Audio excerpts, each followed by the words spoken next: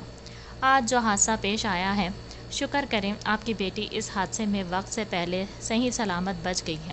ظاہری چوٹیں بڑھ جائے گی مگر وہ شوق میں چلی گئی ہے۔ آپ کا وقت، پیار اور محبت اسے ٹھیک کر پائے گا۔ اور جہاں تک اس کے گلے کا سوال ہے تو ہمیں کل اسے فوری طور پر آپریٹ کرنا پڑے گا۔ ان بڑھتے ٹانسلز کو کاٹنا پڑے گا تاکہ آپ کی بچی ٹھیک ہو سکے۔ ڈاکٹر، وہ ٹھیک تو ہو جائے گی، پلیز اسے بچا لے ورنہ میری بیوی مر جائے گی۔ اپنی آنکھوں کے نمی کو ہاتھ سے صاف کرتے وہ التجایا ہوا تھا۔ ڈاکٹر نے گہرا سانس فضا میں خارج کرتے اسے دیکھا تھا۔ فکر مت کریں، ہم پوری کوشش کریں گے ان کو بچانے کی، مگر ایک بات میں یقین سے کہہ سکتا ہوں کہ وہ آپ کی اپنی بیٹی نہیں۔ ڈاکٹر آرام سے کہتے کرسی سے ٹیک لگا گیا تھا۔ رافع نے ایک نظر ڈاکٹر کو دیکھا تھا اور بنا کچھ کہے باہر آیا تھا، جہاں ویام غصے سے چکر کاٹتے اسی کا انتظار کر رہا تھا۔ اسے دیکھتے ہی رافع نے لب کچلے تھے۔ انکل، مجھے جھوٹ مت بولیے گا، مجھے سچ جاننا ہے، کیا اینا آپ کی اپنی بیٹی ہے؟ ہاں یا نہیں؟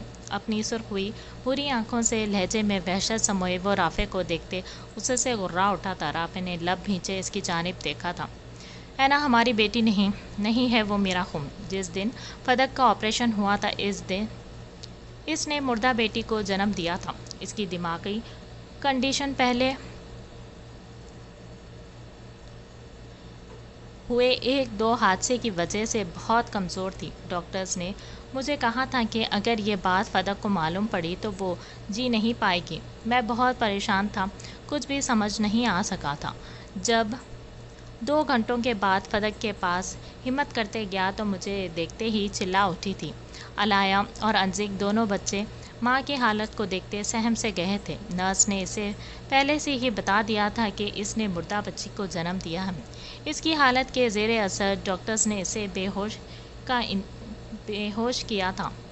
پوری رات میں اور وریام پریشان رہے تھے۔ پھر اچانک وارڈ بوائے نے مجھے کہا تھا کہ اپنی بیٹی کو دفنائیں۔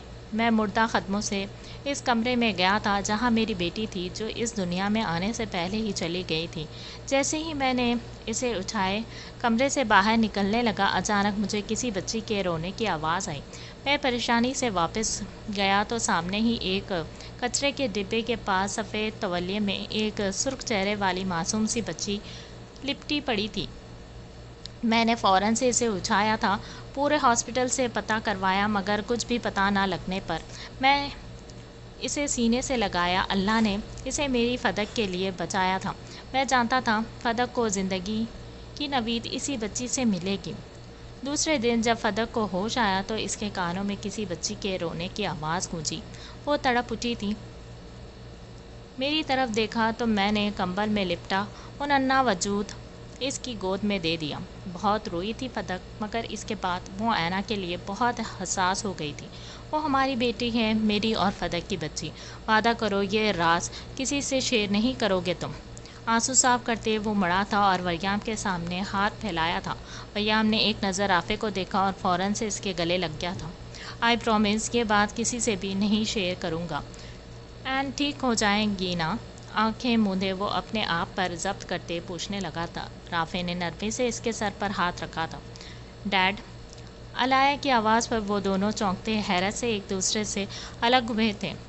رافع نے پریشانی سے پیچھے مڑتے دیکھا، جہاں کالے بالوں کی پونی ٹیل بنائے وہ آنکھوں میں آنسو لیے کھڑی تھی۔ شاید نہیں، یقیناً وہ سب کچھ سن چکی تھی۔ رافع بھاگتا اس کے قریب ہوا تھا۔ علایا تم یہاں کیسے؟ اس کے کندھوں کو پکڑتے وہ پریشانی سے پوچھنے لگا۔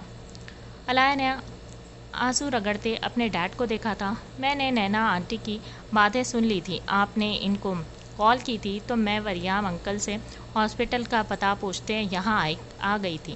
رافع نے حیرت سے اسے دیکھا جبکہ ویام بس خاموش نظروں سے اسے گھور رہا تھا۔ علایا میری جان، آپ نے کچھ سنا؟ رافع کا دل دھک دھک کر رہا تھا۔ اگر علایا کو کچھ معلوم ہوا اور اس نے اینا کو بتا دیا۔ نو ڈیڈ، میں نے کچھ نہیں سنا۔ اینا ہماری بہن ہے اور آپ کی بیٹی، مجھے بس یہی معلوم ہے، اس کے علاوہ مجھے کچھ معلوم نہیں۔ نفی میں سر ہلاتے وہ روتے رافع کے سینے سے جا لگی تھی۔ رافع نے اسے خود میں بیچتے اپنی آنکھیں موند دی۔ ویام بیٹا، آپ کے سر نے 3 بار کال کی ہے، آپ کا ٹیسٹ ہے آج۔ اس کے قریب بیٹھتے وریام نے اسے یاد دلایا تھا وہ رات ان سب کو پکڑتے یہاں آیا تھا، جہاں اسے رافع سے اینا کے آپریشن کا معلوم ہوا، اور ساتھ یہ بھی کہ علایا اور وریام دونوں ہی جان چکے تھے کہ اینا ان کی بیٹی نہیں ہے۔ وریام نے ایک بار پھر سے وقت دیکھا تھا جہاں صبح کے 9 بج رہے تھے۔ پروفیسر اسٹیون کی کال دیکھ کر وہ بت بنے وریام کو چھوڑتے ایک جانب ہوتے فون اٹھاتے کان سے لگایا تھا۔ مسٹر وریام، ویام کہاں ہے؟ اس کے ٹیسٹ کا ٹائم ہو گیا ہے۔ آپ جانتے ہیں اس نے 1 سال سے کتنی محنت کی ہے اس ٹیسٹ کے لیے، آپ پلیز اسے جلد سے بھیجیں، میں ٹائم مینیج کروا لوں گا۔ ویام کافی ذہنی طالب علم تھا، جب بھی پروفیسر اس کے نہ آنے پر کافی پریشان تھا۔ اسے پوری امید تھی کہ ویام فرسٹ آئے گا۔ دیکھیے پروفیسر، میں کوشش کرتا ہوں اسے بھیجنے کی، وریام نے ماتھا مسلتے بے چینی سے کہا تھا، اور مڑتے بینچ پر بیٹھے ویام کو دیکھا۔ ویام، وریام نے پھر سے اسے پکارا تھا۔ نو ڈیڈ، مجھے کہیں نہیں جانا، جب تک این ہوش میں نہیں آ جاتی میں یہاں سے ہلوں گا بھی نہیں۔ اس کی جانب دیکھتے وہ برفیلے لہجے میں بولا تھا، بیٹا آپ کا فیوچر سب کچھ تباہ ہو جائے گا، ہم سب ہیں یہاں، اینا کا خیال ہم سب رکھیں گے، میں وعدہ کرتا ہوں۔ وریام جانتا تھا ویام کی بچپن سے ایک ہی خواہش رہی تھی، وہ ڈاکٹر بننا چاہتا تھا، مگر اب جب اس کے خواب کو پورا کرنے کا وقت تھا وہ خود ہی پیچھے ہٹ رہا تھا۔ نو ڈیڈ، این سے بڑھ کر کچھ نہیں، آپ چاہے جو مرضی کہہ لیں، میں کہیں نہیں جا رہا۔ آپریشن تھیٹر کے بند دروازے کی جانب دیکھتے وہ کہتا ساتھ ہی اٹھا تھا اور وریام کی نظروں سے اوجھل ہو گیا۔ اینا کا آپریشن کامیاب ہوا تھا، اب وہ خطرے سے باہر تھی، مگر ڈاکٹر نے جیسے پہلے ہی آگاہ کیا تھا کہ وہ اب خاموش سی ہو گئی تھی۔ اس حادثے کو گزرے 2 ہفتے ہو چکے تھے، مگر وہ بالکل خاموش ہو گئی تھی۔ آج رافع اور فدق اسے ہاسپٹل لے گئے تھے جہاں اس کی پٹی اتری تھی۔ ڈاکٹر نے پھر سے ایک بار چیک اپ کیا تھا۔ انہیں پرسکون کرتے ڈاکٹر نے واضح بتایا تھا کہ اب وہ ٹھیک تھی اور بالکل نارمل بچوں کے جیسے بول پائے گی، مگر اس کی خاموشی کی وجہ سے وہ دونوں کافی پریشان تھے۔ ڈاکٹر اس کی کنڈیشن کے متعلق آگاہ کیا تھا، مگر ڈاکٹر نے صبر کرنے کا کہا تھا، وقت کے ساتھ ساتھ وہ خود ہی ٹھیک ہو جائے گی۔ ڈاکٹر کی بات پر وہ دونوں خاموش ہو گئے تھے۔ اینا میری پرنسس، آج آپ کا فیوریٹ چاکلیٹ کیک بنایا ہے میں نے، چلو آؤ نیچے۔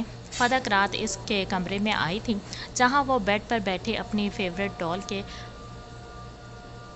ٹکڑے کر رہی تھی۔ فدق نے سہمے دل پر ہاتھ رکھا تھا، پھر خود کو مضبوط کرتے وہ آگے بڑھی تھی اور نرمی سے اس کے سنہری بالوں کو ہاتھ سے سنوارتے وہ اس کی پیشانی پر بوسہ دیتے بولی تھی۔ اینا نے ایک نظر اپنی موم کو دیکھا اور رخ پھیر گئی تھی۔ اس کا رویہ جانے کیوں مگر فدق کو دیکھ دکھ پہنچا تھا۔ اینا نے فدق کی جانب دیکھتے سر نفی میں ہلایا تھا۔ کیوں، کیا ہو گیا؟ کیوں نہیں کھانا کیک؟ اس کے چہرے کو ہاتھ میں لیے فدق نے اسے بولنے پر اکسایا تھا، مگر وہ بولی نہیں، بس خاموشی سے اسے دیکھ رہی تھی۔ فدق دل برداشتہ ہوتے روتی وہاں سے چلی گئی۔ اینا نے ایک نظر اپنی موم کی پشت کو دیکھا اور پھر اٹھتے دروازہ اندر سے لاک کیے وہ چھوٹے چھوٹے قدم اٹھائے شیشے کے سامنے کھڑی ہوئی، گردن پہ آئے اپنے سنہری بالوں کو پیچھے کرتی ہوئی بغیر ہاتھ لگائے اپنی گردن کو ٹٹول رہی تھی۔ اتنے دن کی پٹی کے بعد اسے بولنے سے ڈر لگ رہا تھا۔ اس حادثے کے بعد وہ گھر سے نکلنا چھوڑ چکی تھی، اسکول جانا بھی بند کر دیا تھا اس نے۔ علایا اور ہنزک اسے خوش کرنے کی کوشش میں لگے رہتے، مگر وہ خالی خالی نظروں سے ان دونوں کو دیکھتی، جس کی وجہ سے وہ دونوں ہی کافی مایوس ہو گئے تھے۔ ابھی بھی وہ شیشے کے سامنے کھڑی تھی، مگر گرے کانچ سی شفاف آنکھوں میں آنسوں کی نمی سموئے وہ سرخ چہرے سے اپنی ماتھے کو دیکھنے لگی جہاں پر چوٹ کا نشان باقی تھا۔